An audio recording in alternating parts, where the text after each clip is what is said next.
Welcome to Ranch Beat, the country music podcast where every country song has a story, and we tell it. I'm James, and today we're heading west to California, to the honky tonks and Dust Bowl jukeboxes that birthed the Bakersfield Sound. And I'm Sam, here to lay out the history, the players, and the production tricks that made those records sound like a punch to the chest. Let's roll. Here's the hook. A working-class bar in Bakersfield, California, and a Telecaster riff so sharp it forced Nashville to rethink its whole approach to country radio. That riff came from players who refused to smooth the edges, and the rest of the industry listened. Now here's where it gets interesting. Okay, let's set the stage. Post-World War II California drew migrants from the Dust Bowl and the South. By the 1940s and 50s, Bakersfield's clubs were packed nightly. Jukeboxes, honky-tonk piano, and a crowd that wanted live, loud music. While Nashville was heading toward lush strings and polished productions, Bakersfield doubled down on grit. Honky-tonk rhythms, twangy Telecasters, and vocals that sounded like they'd been scraped from life itself. Listen to that contrast in one sentence. Nashville gave you glossy lamination. Bakersfield gave you sandpaper. The lyrics matched the sound.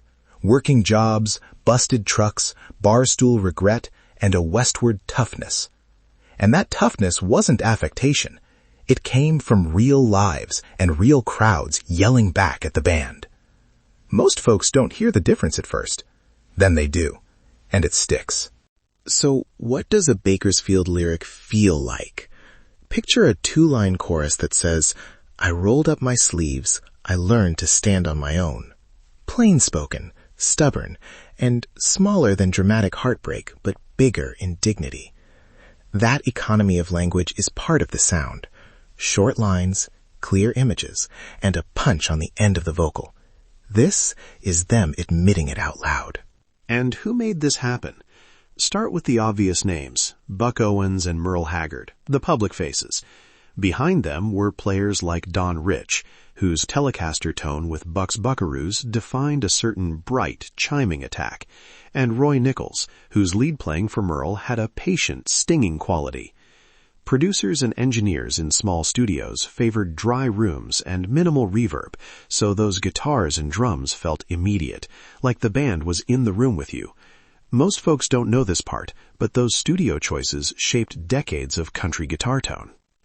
Here's what most people don't know. A lot of the songwriting came from the road. Between sets and between towns, artists and writers traded lines over cheap coffee. A chorus could be born out of a bartender's phrase. That blue-collar honesty kept the words tight and the songs relatable. Before this was a hit, it was just an idea scribbled on a napkin at closing time. Now let's dig into the instruments and production in simple terms. Bakersfield records put the electric guitar up front, usually a Fender Telecaster, with a bright bridge pickup and a quick, glassy attack. Drums were punchy and straightforward, backbeat, snare, and a minimal kit.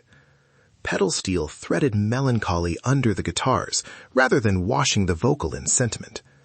Engineers used slapback echo and little room reverb, so the record felt live and immediate. You can hear the space between notes, that breathing where the Telecaster lives. Right, and that sonic palette supported the lyrics. When Merle sang about hard living, the guitars weren't there to soften the blow. They were there to underline it. Now this is real country. The arrangement choices make the story land harder. Listen for the spaces where a single lonesome guitar note hangs after the line. That little hang is a Bakersfield signature. Let me paint the picture with a case study. Merle Haggard's Mama Tried, an emblematic Bakersfield record. The song's phrasing is plain and relentless, a confession and a verdict in one. Roy Nichols' guitar work is economical, fills that answer the vocal, not overpower it. The band breathes together, like a road band that's played the same die 1,000 nights. Producer choices left room for imperfection. That imperfection is honesty. And the story behind Mama Tried is exactly the kind of realness Bakersfield prized. It's not just clever writing, it's personal. Merle drove a life moment into a chorus that resonates because it's true. That's a through line for this scene. Authenticity over artifice. Next time you hear it, you'll hear it differently. We should also talk drama, because Bakersfield didn't spread quietly. There were radio wars. Regional stations championed local singles that Nashville didn't touch, and audiences pushed records into the charts from below. Labels learned to pay attention when farmers and truckers requested the same single over and over.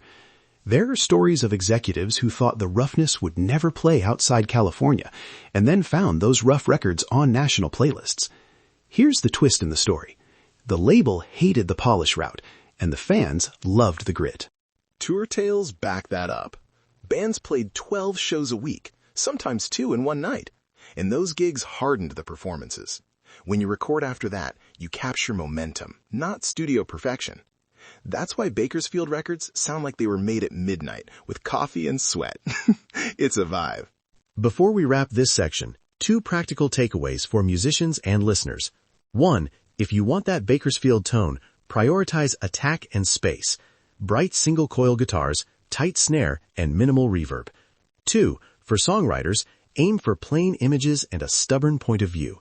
Working life, small acts that feel large when sung right. You can hear the lesson in every good Bakersfield chorus. So why does Bakersfield matter today? Because it proved a counter-argument. Country could be raw and still rule radio. Its DNA shows up in modern artists who favor guitar-first production and storytelling that doesn't flinch. That rebel spirit rewired instrumentation, performance, and songwriting across eras. Next time you hear a crunchy Telecaster cut through a pop production, you're hearing Bakersfield's influence. And that's the payoff for listeners. You don't just get a music history lesson, you get a lens for listening. Put on a Bakersfield track and listen for the Telecaster leading the charge, the room-sized breathing in the drums, and the lyrics that sound like a neighbor telling you the truth. If you picked up something new today, hit like and subscribe so we can keep doing these deep dives.